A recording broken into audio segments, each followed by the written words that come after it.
Et c'est avec Kodjouvia maintenant que nous allons découvrir la quintessence des sujets abordés par nos confrères dans leur parution du jour. Kodjouvia maintenant, bonjour. Bonjour Joël Tondji, bonjour également à nos amis téléspectateurs. On annonce cette date du 10 octobre, on y est. Et j'imagine que c'est le sujet qui aura fait la une des journaux. Tout à fait, dans son bicéphalisme, parce que vous savez, il y a deux dialogues qui se déroulent en ce moment précis au Bénin. Il y a le dialogue initié par l'exécutif avec à sa tête le chef de l'État. Il y a aussi le dialogue initié par le président Nicéphore Soglo pour les résistants. Donc les deux dialogues avec des acteurs qui se sont répartis simultanément. Il y a par exemple les forces Coripoint Bénin qui se retrouvent à la fois avec Nicéphore Soglo et avec Patrice Talon. Il y a des partis qui sont annoncés au niveau de Patrice Talon qui finalement n'ont pas répondu, même si à Koy, à CRI, on continue de soutenir que toutes les formations politiques invitées par le chef de l'État étaient sur place, parce que les responsables de DUD, par exemple, de Valentin Découlé, continuent de clamer haut et fort qu'ils n'ont pas participé et qu'ils ne participeront pas au dialogue convoqué par le chef de l'État. Toujours est-il que c'est encore 72 heures que ça va durer, donc ces différentes rencontres, aussi bien au Champ d'Oiseaux qu'au Palais des Congrès, donc entre l'exécutif et ses partis d'une part et les résistants Nicéphore Soglo d'autre part. Et je crois que c'est le clou même de la grosse actualité au niveau de la presse ce matin. On va y aller, alors on démarre avec Fraternité qui affiche en titre ouverture ce jour du dialogue politique. Et là, c'est pour parler du clan de l'exécutif. Le pas décisif vers la paix. Dorothée Sousa, modérateur, Victor Tokpa, nous rapporteur de travaux d'œil dans la presse sportive béninoise. Et là, il faut être plus général pour parler de la presse béninoise. À l'Est Chaudaton, une bibliothèque a simplement brûlé, constate le Canada et puis Conseil des ministres, du nombre de nominations à la présidence et dans les ministères. La dépêche, gouvernement et opposition à couteau tiré, le dialogue dans les cordes, écrit la dépêche. Sécurité internationale, 5 casques bleus béninois distingués par l'ONU. Et puis rencontre politique, c'est un dialogue injonctif qui est convoqué par Talon selon Nathanaël Kitty. L'audace. Info, dialogue et contre-dialogue politique au Bénin. Nicéphore Soglo rencontre les forces de la résistance. Ce jour, logique et cohésion, donc cohésion au sein donc de la classe politique pour les combats politiques. L'USL refuse d'exclure Sébastien Adjavon. Le matinal, ouverture du dialogue politique, l'heure de vérité, de personnalités neutres pour conduire les débats, les partis politiques responsables devant l'histoire, Dorothée Sousa, le sens du consensus. Patrice Talon se met au-dessus de la mêlée. C'est tout un dossier que le journal Le Matinal a consacré à ces échanges. Et puis matin, libre, Bénin, dialogue politique dès ce jour. Finalement, une concertation entre copains, s'interroge le journal. En effet, le clergé ne conduira pas les travaux. Talon juste à la cérémonie d'ouverture. Situation confuse chez les forces Cori pour un Bénin émergent. Et pour ne pas semer donc la confusion au niveau de la presse, l'ODEM a condamné 5 journaux pour méconnaissance des tests Joël Tondji. Merci à vous, Kodjouvia. Maintenant, nous allons y aller démarrer avec fraternité. Pas le sujet qui retient l'attention des Béninois, mais hommage à un grand homme que le Bénin aura perdu. Alès Chaudaton. Tout à fait, je le disais par rapport au titre du journal qui parle de la presse sportive. Je dis Alès Chaudaton, c'est simplement un journaliste.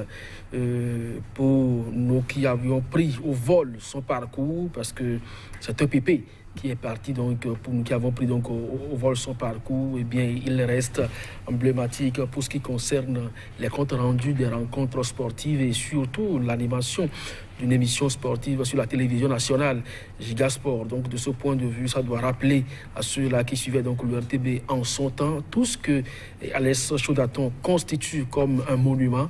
La presse va longtemps le pleurer et surtout ses confrères sportifs, il est resté égal à lui-même. Il n'a jamais eu de classe d'âge, malgré qu'il soit admis à la retraite. Il continue donc par accepter et côtoyer donc les jeunes. Et il a partagé son talent. C'est vrai qu'on ne peut pas aller aujourd'hui récupérer tout ce qu'il a comme qualité, mais nous osons croire que cela va impacter des vies et impacter également tous ses confrères qui voudront donc entreprendre le domaine sportif comme lui, Joël Itonji. Merci Olivier Métonou. Parlant toujours de sujets d'actualité, mais plus unificateurs, ne pas que le précédent n'y est pas. Oui, Fraternité reste dans la logique de la grande rencontre du jour. Oui, le dialogue n'est pas décisif vers la paix, c'est possible. C'est possible parce que le chef de l'État, à l'entame, a estimé que notre système partisan était devenu pratiquement nuisible pour notre pays, tel un ongle incarné dans l'orteil. Alors, c'est profond comme image, comme caricature. Et donc, vous auriez comprendre à travers cette expression du chef de l'État que le système, effectivement, a du plomb dans l'aile et nous, acteurs politiques, avons semé à notre propre égard le doute, la méfiance et la défiance dans l'esprit de nos concitoyens. C'est toujours le chef de l'État qui l'a dit dans son discours d'ouverture. Je vais dire, c'est dire simplement jusqu'à quel point la plaie aujourd'hui sociale, à la limite, est béante et qu'il faut trouver véritablement les remèdes adéquats. Maintenant, si on pense que ce dialogue politique constituera donc une solution à cette crise de confiance qui est née aujourd'hui du fait donc de ces élections exclusives, c'est une bonne chose.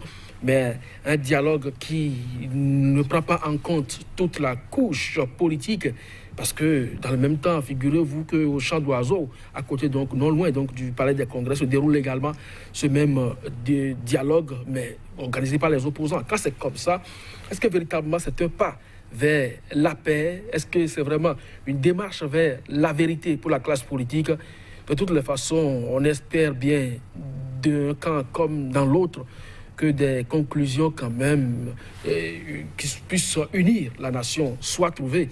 Et ça, c'est le souhait de tous les Béninois. Et nous osons croire qu'au-delà donc de ce qui va se passer au Palais des Congrès, les deux parties vont trouver un jour un terrain d'entente afin que l'on fume véritablement le calumet de la paix. On reste dans la logique de cette rencontre avec Matin Libre, Kodjovia Métonou, un titre un peu plus nuancé à la manchette, on peut lire. Alors, dire rencontre de vérité ou pas, finalement, voilà la grosse interrogation ici. Finalement, une concertation entre copains s'interroge. Matin Libre avec un listing. Oui, c'est possible, on peut réfléchir comme cela. Quand je disais tout à l'heure qu'au même moment que se tient le dialogue du Palais des Congrès, il y a quelque chose qui se fait également et de façon similaire au Champ d'Oiseau de Cotonou. On va se demander si peut-être, parce qu'ici, la dénomination, elle est claire, c'est les opposants autour donc, du président Soglo et ils s'appellent résistants entre eux. Donc de ce point de vue, de l'autre côté, on va se demander si c'est vraiment les copains qui sont là-bas. Parce que déjà hier, on en parlait, le clergé qui avait entrepris donc, cette démarche de rencontrer la classe politique a été dessaisi donc, de cette médiation. Le chef de l'État est allé juste pour l'ouverture et s'est retiré. Les forces Kouripo et Bénin émergents se retrouvent. Il y a une aile qui est du côté donc, du chef de l'État et donc qui s'est retrouvée au dialogue du Palais des Congrès. Et l'autre aile qui ne parle pas le même langage avec le pouvoir se retrouve avec le président Nicéphore Soglo du côté de Champ d'Oiseau pour les résistants. Alors de ce point de vue, il n'y a pas de doute autour donc, de ce titre du journal Matin Libre. Maintenant, c'est un peu comme le chef de l'État l'a souhaité. C'est la conclusion des travaux qui va traduire véritablement ce qui s'est passé dans un camp comme dans l'autre. Alors, si ce qui résulte du Palais des Congrès ne fait pas l'unanimité, ça veut dire que c'est une rencontre entre copains. On s'est contenté donc d'asseoir davantage les bases d'une ruse politique et d'une rage à la fois. Maintenant, si elle est consensuelle, la proposition issue donc de ces assises, eh bien, elle fera donc unanimité et ça va démentir le titre du journal. Oh oui, en attendant d'avoir ces conclusions, ça va dans tous les sens, les commentaires, n'est-ce pas?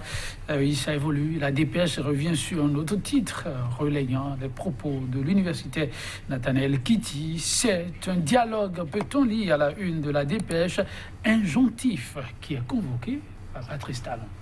Oui, le chef de l'État a été, on ne peut plus clair, c'est un système partisan qui, d'ailleurs, pour qu'on en arrive à ce système partisan aujourd'hui nuisible à la nation, c'est parce que la classe politique n'a pas pu donc se fondre dans un ensemble homogène qui t'a animé de façon convenable et durable la vie politique nationale. Maintenant, voilà où nous en sommes aujourd'hui avec l'application de ce système partisan. Faut-il donc continuer toujours? Oui, parce que le chef de l'État dit trouver les mécanismes nécessaires, mais n'oubliez pas l'essentiel. L'essentiel, c'est d'améliorer le système partisan. Ça voudra simplement dire que nous sommes, c'est vrai, autour donc d'une table de discussion, mais on va discuter autour des questions qui pourront peut-être vous fâcher, mais le nœud qui reste, le système partisan, ne sera pas touché. Alors c'est pratiquement une injonction qui est donnée donc au débat, aux participants, aux délégués donc à ce dialogue. Nous osons croire, comme tout à l'heure je l'ai dit, que les conclusions puissent nous trahir, parce que ici nous ne sommes que dans les supputations. Les travaux vont se poursuivre jusqu'au samedi 12 et donc à partir donc, de cet instant, les recommandations à l'endroit, le chef de l'État l'a souhaité, c'est à son endroit ils vont formuler donc les recommandations. Donc ça va se déposer sur sa table et c'est lui qui va apprécier l'application ou non des décisions prises. À partir de cet instant, je l'ai dit, on pourra mieux apprécier. Alors si on doit finir, on finit avec quel journal, avec quel sujet, à volonté? Peut-être, je vais parler par exemple de l'Audace Info qui, jusque-là, pense que l'Union sociale libérale a refusé d'exclure son président. Et résultat, aujourd'hui, elle ne participe pas à cette assise du Palais des Congrès de Cotonou. Alors, quand vous prenez aujourd'hui les forces Cori pour un Bénin émergent, avec son secrétaire qui se retrouve aujourd'hui au Palais des Congrès, je l'ai dit, on se demande véritablement quelle éthique nous avons aujourd'hui comme valeur en politique. Parce que le communiqué des forces Cori pour un Bénin émergent, qui a signé ce préalable auquel on doit pouvoir donner suite avant qu'il ne participe à ce dialogue, c'est quand même Moumpé qui l'a signé. Et aujourd'hui, sans avoir gain de cause, Moumpé se présente à cette assise-là. Je crois que oui, la cohésion nationale, oui, il faut l'unité nationale, mais il faut un peu de morale et d'éthique aussi.